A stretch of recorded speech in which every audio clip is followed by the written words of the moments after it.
There's a company worth over $70 billion right now that makes its money washing dirty rags, uniforms, and mop heads. Cintas started as a family operation in Cincinnati, picking up greasy shop towels from factories, cleaning them, and dropping them back off the next week. And today, it does over $11 billion a year in revenue, but nobody ever talks about it. Why? Because it's a boring business. The startup world has this very specific picture of what winning looks like. A founder in a hoodie on a stage at some conference, talking about changing the world, raising $100 million, and getting acquired before 30. But there's this whole other category of companies quietly generating absurd amounts of money that'll never end up on a TechCrunch headline. They're boring businesses, and that boringness is actually the reason they work so well. So let me walk you through a few of these because the pattern is wild once you see it. Veeva Systems makes cloud software for pharmaceutical companies. You've probably never heard of them, but if you're a drug rep going into a doctor's office, or a pharma company running a clinical trial,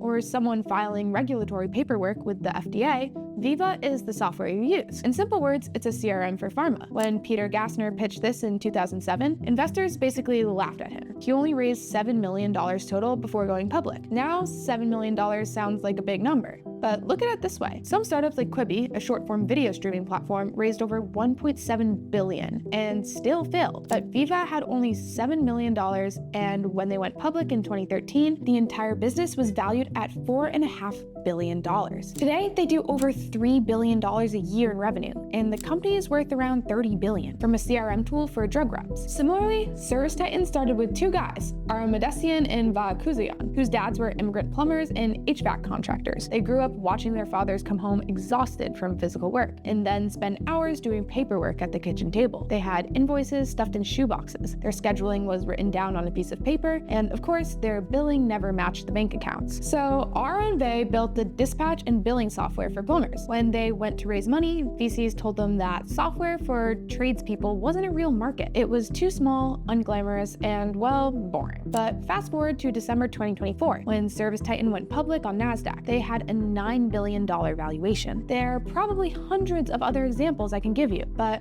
you get the point, right? I've been studying boring businesses for a while, and every single time I ask myself just one question: why does this keep happening? Why do boring companies keep quietly outperforming the ones that get all the press and all the funding? Honestly, it comes down to three things about how these businesses work financially. The first reason is that nobody leaves. Think about it. If you're a plumbing company and you've put your entire operation into ServiceTitan, your dispatch, your billing, your customer history, your payroll, everything, you're not switching to some new tool because it has a nicer logo. The pain of switching is massive. Same with Veeva. If a pharmaceutical company is running its clinical trial documents and FDA submissions through Veeva Vault, they're not pulling that out midway through a drug approval. It would be insane. So these companies have what people in finance call high switching costs. And the way that shows up in numbers is through something called net revenue retention. Basically, are your existing customers spending more this year than last year, even without adding anyone new? The companies that investors compete to fund tend to sit above 112% on that number. Boring vertical companies clear that pretty consistently because their products become operating system for how their customers run their business. The second reason is the margins. When you build software for one specific industry, you can charge a real price because nobody else has built exactly what you've built. Veeva's average customer pays about $1.75 million per year. ServiceTitan's customers pay thousands a year for something that replaced a clipboard and a calculator. And because it's software, the cost of serving each new customer is tiny. They might be able to keep like 60 or 70 cents on every dollar for themselves. But compare that to something like a restaurant. They're hardly going to keep 10 to 15 cents after food, labor, and overhead. This means that a boring software company has significantly more room to grow, reinvest, and survive a rough quarter. And the third reason is maybe the most important, and it's the one that should make you sit up if you're thinking about starting something. These markets are straight up empty, and nobody is even showing up nowadays. When Gassner launched Veeva, there was literally no real competitor for pharma-specific CRM. The alternative was Siebel selling million-dollar enterprise licenses. When ServiceTitan started, the best technology most plumbers had was a whiteboard and a stack of carbon copy invoices. MailChimp launched into a world where every email platform was enterprise only and cost thousands a month. Small businesses had nothing. Boring markets are boring precisely because smart, ambitious people assume they're too small to matter. And that assumption is a gift. It gives the founder who actually shows up a head head start of years. By the time anyone realizes the market is real and worth competing in, the boring company already owns it. So you've got sticky customers,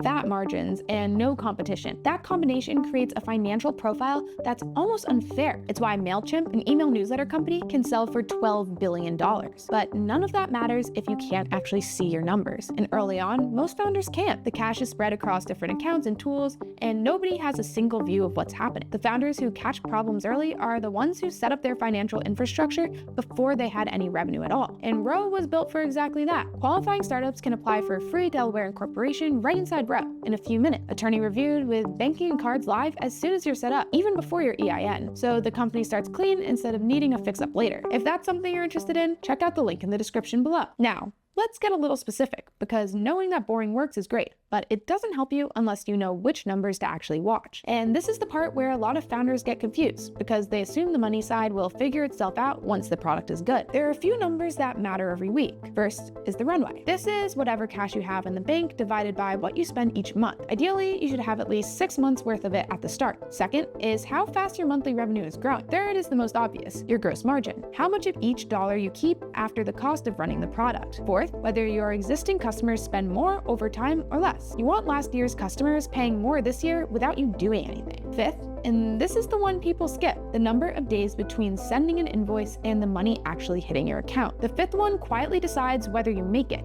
and it's the easiest to ignore. Monthly billing feels like the obvious move because it's easier to close deals. But when you bill monthly, your costs hit the bank today and your revenue trickles in over the year. What you should do instead is try to collect upfront, be it monthly or annually. When all 5 of those numbers stay healthy, something happens that most people don't expect. The boring company actually becomes worth more per dollar of revenue than its funded competitors. It makes sense when you think about it. The clean company's numbers hold up, the margins are real, the customers stick around, and there's no pile of investor preferences a buyer has to pay off before anyone else sees a cent. Clean is just easier to buy, and buyers pay up for that. In 2026, everything has become cheaper to build. The tools are better, the infrastructure costs less, and this means companies can get profitable faster. So naturally, the math favors the boring, disciplined operator earlier than it ever has before. Now, that's a big deal if you're starting now. And when a boring company that's been printing money for years finally decides to raise capital, the dynamic is completely different. You can choose the kind of investors you want because you pitch differently. You're telling the investors what their investment would speed up,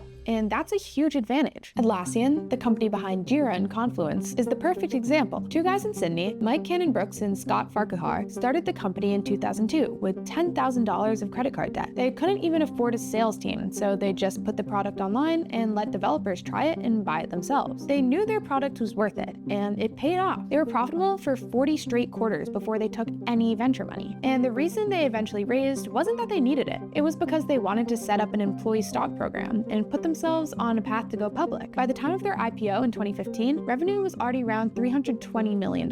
Today, they do over $4 billion a year. And the best part is that both Mike and Scott still own about 20% of the company. So what's the point of telling you this? You see, if you're building something right now or thinking about starting something, the least exciting market you can think of might actually be the best one. I'm not even joking. You can go find the industry where business owners are still using paper calendars, filing cabinets, and spreadsheets from 2003 that they've been afraid to update because everything might break. Find the people who have never had anyone build real software for them. That's your opening. Because they don't care if your startup is going viral on X or having articles written about it. All they care about is having their problem solved, and if they have a boring problem, just show up with a boring solution. But, and I cannot stress this enough, it only works if your financial house is in order from day one. Because the moment a buyer or investor shows up and asks for 2 years of clean financials, you either have them or you don't. And if you don't, you're paying someone tens of thousands of dollars to reconstruct your books under time pressure, and the number you walk away with gets smaller because the other side can't verify your margin. The product can be great, but messy finances cost real money at the exact moment it matters most. So if you're building towards something, even if it feels way too early, get the infrastructure set up now. That's exactly what Row was built for. You can use the link in the description to see if your startup qualifies, and you can even apply for a free Delaware incorporation inside Row, with banking and cards live as soon as you're approved. Look, The startup world is always going to chase what's hot. There's always going to be some new thing that everyone is buzzing about at conferences and on Twitter. But the money, the actual money, keeps ending up in the same place it always does, with the founders who picked a real, boring, specific problem and solved it for people who will pay every single month because they have no good alternative and honestly, no desire to find one. Boring is a strategy. And right now, with how cheap it is to build software and how many industries still run on paper and spreadsheets, it might be the most underpriced one out there.